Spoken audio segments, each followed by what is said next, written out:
On est arrivé avec mon épouse en 2009. Avant, j'étais vigneron, responsable d'un domaine viticole. Pourquoi ce changement brutal?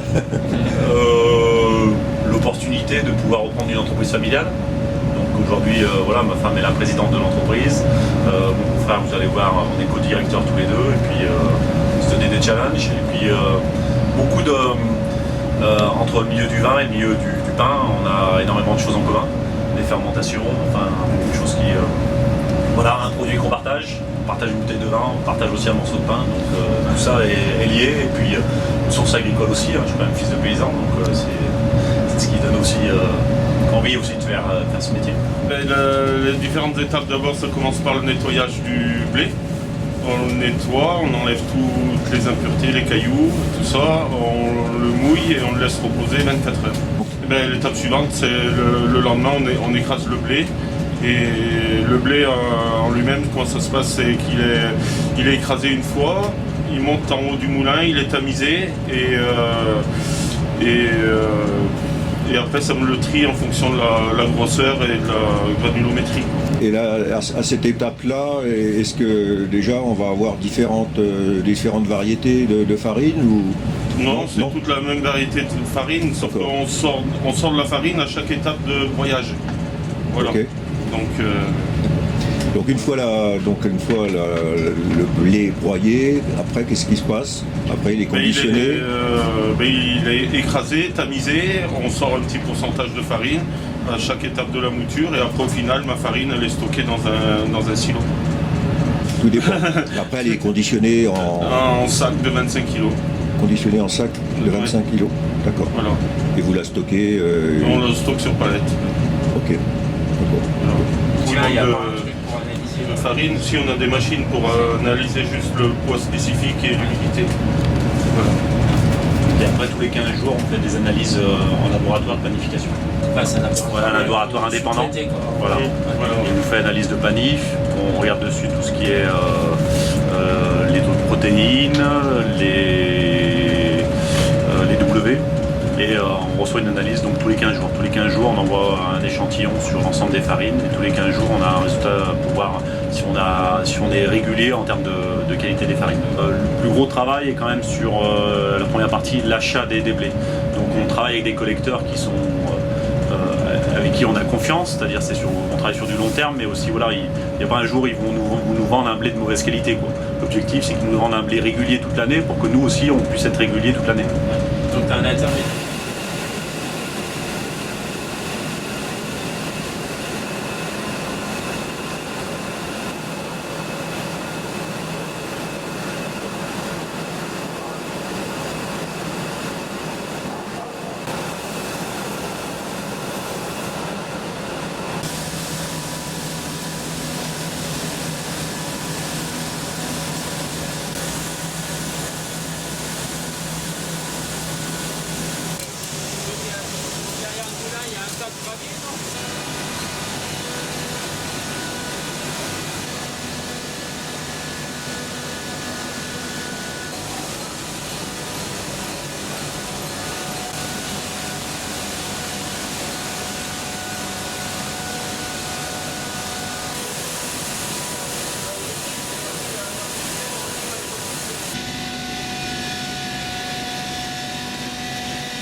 Donc là on a 8 silos entre 10 et 15 tonnes. Donc ça c'est notre stockage tampon. Et après on vient prendre dans les silos. On a deux mélangeuses ici. On a deux mélangeuses de 6 tonnes chacune. Et dans ces mélangeuses, on vient chercher, donc à partir des silos toiles, on vient prendre pour mélanger au maximum un peu de tel silo, un peu de tel silo, un peu de tel silo. On vient prendre, on incorpore ça dans les mélangeuses, on vient mettre la farine de force, que Julien est en train d'écraser actuellement. On vient mettre la farine de force à l'intérieur. les corrections qu'il y a besoin de faire. Ça mélange pendant une demi-heure et après ça va à la machine à l'ensacheuse.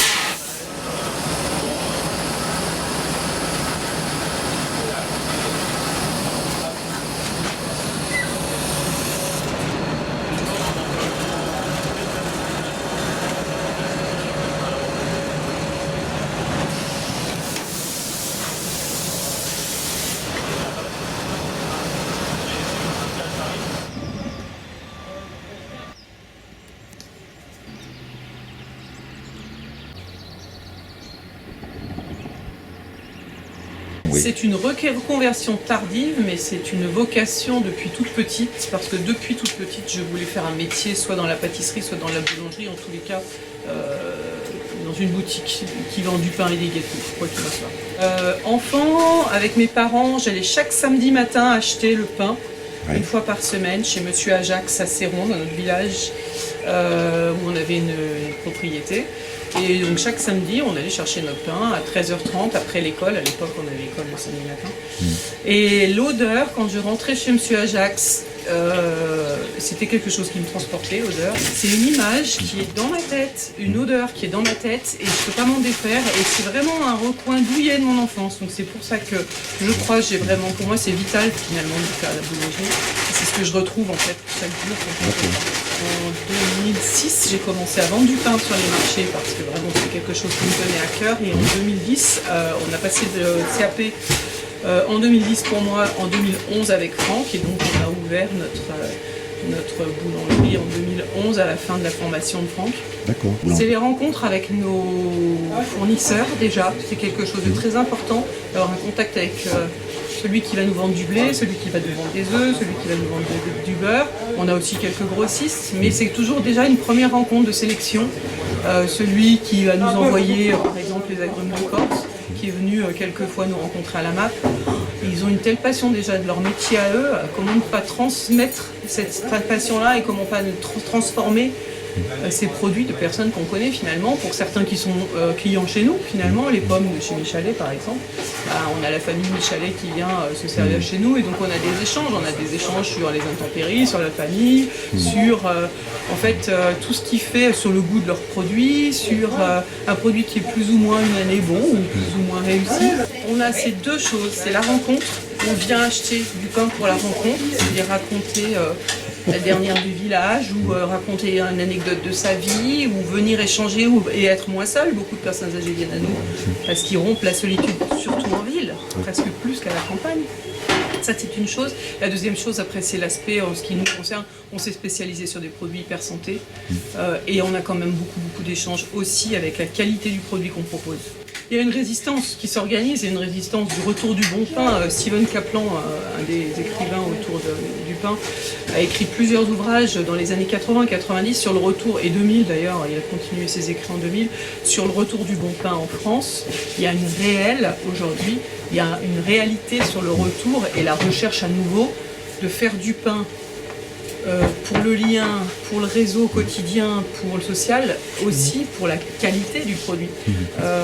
Aujourd'hui, on s'est rendu compte qu'on a complètement abîmé, entre guillemets, le pain, et qu'on a aussi abîmé nos clients finalement, la santé de nos clients, en leur proposant des produits qui n'en étaient plus, des produits qui étaient transformés, je dirais, de mauvaise manière, en surpétrissant, en travaillant des farines de plus en plus avec des adjuvants, avec des additifs, avec des améliorants. Et là, on perd complètement la notion en travaillant avec des produits de plus en plus raffinés, hyper raffinés. Donc là, nous, on est vraiment dans le contre-pied. Et en travaillant avec les paysans, on prend d'autant plus ce contre-pied avec les blés anciens, et en remettant à l'honneur des produits qui sont des véritables nourritures. Mais surtout, on a plusieurs agriculteurs qui sont venus à notre rencontre pour nous dire: est-ce que vous voulez du blé? Est-ce que vous voulez de la farine? Nous, on se réengage à recultiver des blés. Des paysans qui cultivaient plus du tout de blé et qui se sont remis. Puis entre paysans, ils vont se donner des semences, et ça, il y a un vrai réseau qui s'est installé. Alors comment aujourd'hui attirer les jeunes vers ce métier? Et quelles sont les difficultés que tu rencontres? Aujourd'hui, c'est la très grande difficulté. On a une vraie problématique déjà de se rejoindre entre la formation et l'artisan. Aujourd'hui, la formation n'est plus adaptée à la demande du produit final par les clients et puis de nous, artisans. Et là, il y a un vrai problème. Il va falloir l'aborder tôt ou tard avec nos gouvernants, avec nos ministères de l'Éducation nationale, parce qu'on est vraiment trop éloigné des réalités. On apprend encore dans les CFA à faire des pains sur pétri, à faire des pains en 4 heures, à faire des productions très courtes qui vont à l'encontre totale avec des farines très transformées. On va à l'encontre exactement de aujourd'hui ce que nous on voudrait refaire. Donc vraiment sur la formation, et après c'est arriver à reséduire les personnes. Je pense qu'une des façons de reséduire, c'est aussi de dire la boulangerie, c'est pas forcément 6 jours sur 7 ou 7 jours sur 7. Ça peut être aussi de se dire, on va peut-être vous consacrer moins de temps, par exemple par rapport à l'ouverture de nos boutiques, on aura moins de temps de vente. On conservera un temps de production pour un produit qui sera long, c'est-à-dire 7, 8, 9 heures pour faire nos produits. Un croissant, c'est 7 heures de travail. En revanche, on va peut-être pas le faire tous les jours, on va peut-être le faire plus de 3 jours par semaine. Si on garantit à nos apprentis et à nos employés futurs, ce qui est le cas chez nous, des semaines de 4 jours, déjà, je pense que c'est une des réponses. Parce qu'ils se sentiront bien dans ce qu'ils font, parce qu'ils seront dans une autre temporalité. Aujourd'hui, l'accélération de tout, de toute la vie en général, est totalement préjudiciable à l'humain. Et aujourd'hui, on est peut-être des premiers métiers à dire il faut appuyer sur le frein. Avoir concentré le travail en 35 heures, ça a concentrer le travail, ça ne l'a pas amélioré. Et alors il y a peut-être des professions qui peuvent tolérer une concentration du travail, pas nos métiers. Le paysan, l'été, quand il fait jour très tôt et jour très tard, il ne va pas travailler 35 heures par semaine, c'est juste pas possible. On est une grande famille, tout ce qui touche, j'ai envie de dire, à la tradition, à l'artisanat, à l'agriculture, dans ce qu'elle a de plus noble. On fait tous partie d'une grande famille finalement qui est la famille nourricière. Nous sommes là pour nourrir. D'un côté, on a la grande distribution qui fait un produit fourre-tout, pas cher, qui s'adresse peut-être à des gens qui courent partout et puis qui veulent aller au plus vite et qui n'ont pas envie de parler avec leur boulangère aussi, ou leur vendeuse, ou leur boulanger ou quoi. Et puis de l'autre côté, une boulangerie qui prendra peut-être plus son temps, mais qui sera obligée de toute façon de valoriser son produit autrement. Parce qu'aujourd'hui, on a un vrai problème. Un croissant à 1,20 €, une baguette à 1,30 €, c'est une hérésie complète. On n'a pas du tout suivi le cours de la vie, et aujourd'hui, on se retrouve avec des prix qui ne font pas vivre les artisans. Or, aujourd'hui, le client, il en est là. Donc, soit on est apte à leur proposer un produit très différent, et ils accepteront un produit qui se conserve mieux, un produit meilleur à la santé, un produit vendu avec le sourire. Parce que ça, c'est vraiment super important.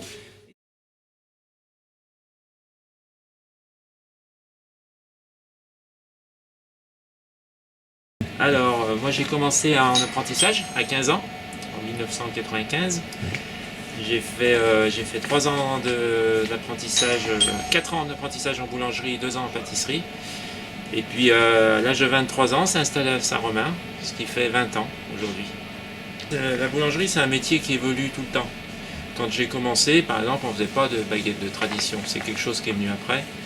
Donc j'ai appris sur le tas tout ça, et en suivant des formations. Et encore maintenant, ça évolue vers des nouvelles méthodes, des pains santé, des choses que je ne faisais pas avant. Et c'est un métier qui est en perpétuelle évolution, quoi.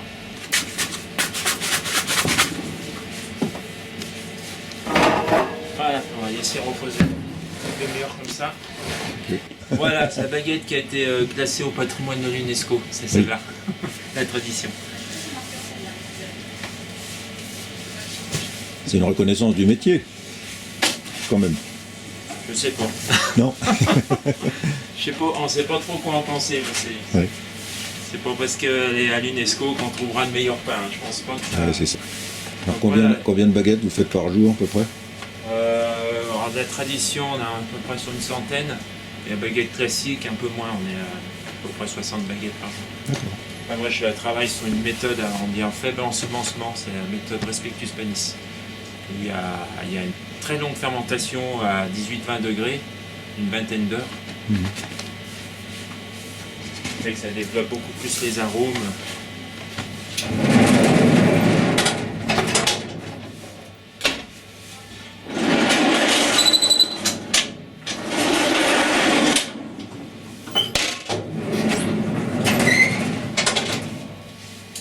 envoie de la buée.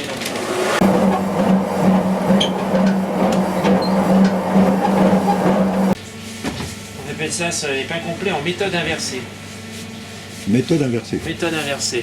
Ouais, c'est un peu spécial, on ne trouve pas partout. Méthode inversée, j'ai 2 fermentations. J'ai une fermentation avec un levain et une fermentation avec de la levure. On laisse fermenter 20 degrés, une vingtaine d'heures aussi, comme ça. Comme ça, la levure et le levain ont le temps de fermenter à fond. Je vais mélanger la partie levain à la partie levure. Ensuite, on appelle ça méthode inversée parce que justement, on a fait toute la fermentation avant le pétrissage. Parce que normalement, on pétrit, on laisse fermenter, après on cuit. Là, on fait fermenter, on pétrit et après on cuit. L'avantage de cette méthode, comme j'ai beaucoup de fermentation, ça m'a déjà apporté beaucoup de goût, je peux diminuer la quantité de sel. Ce qui est bénéfique parce qu'il faut manger moins de sel. Dans ce pain-là, il y a aussi un apport de farine de pois chiche. Le pois chiche est très riche en protéines. Donc c'est un pain qui est riche en protéines aussi. C'est le pain santé par excellence en fait. Il est bon pour la digestion, il est bon pour ceux qui ont des problèmes de diabète, il est bon pour ceux qui doivent manger moins de sel, ceux qui doivent manger un peu de protéines aussi, donc il apporte plein de choses. Ça c'est un pain qui ne se pèse pas parce que c'est quasi impossible, donc on le vend au poids. Et donc les pains de seigle, voilà, il y a la tour.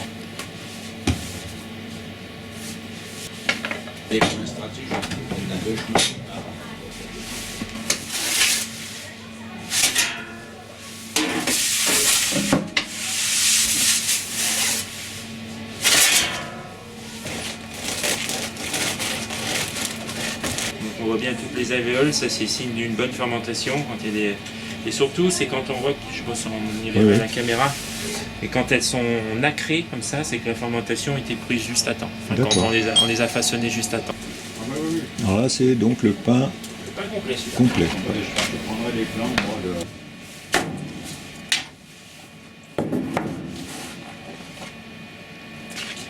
Vous avez quand même l'impression que les Français restent attachés à leurs baguettes, notamment les ils dimanches. sont très attachés à leurs baguettes, oui, ça c'est sûr, très attachés au pain, même s'ils en mangent de moins en moins, malheureusement. De moins en moins, mais peut-être qu'ils recherchent quand même toujours la qualité. Pour certains, ils cherchent toujours la qualité, pour d'autres, ils recherchent le prix, malheureusement. Donc, il en faut pour tout le monde, mais oui, ils cherchent la qualité en priorité.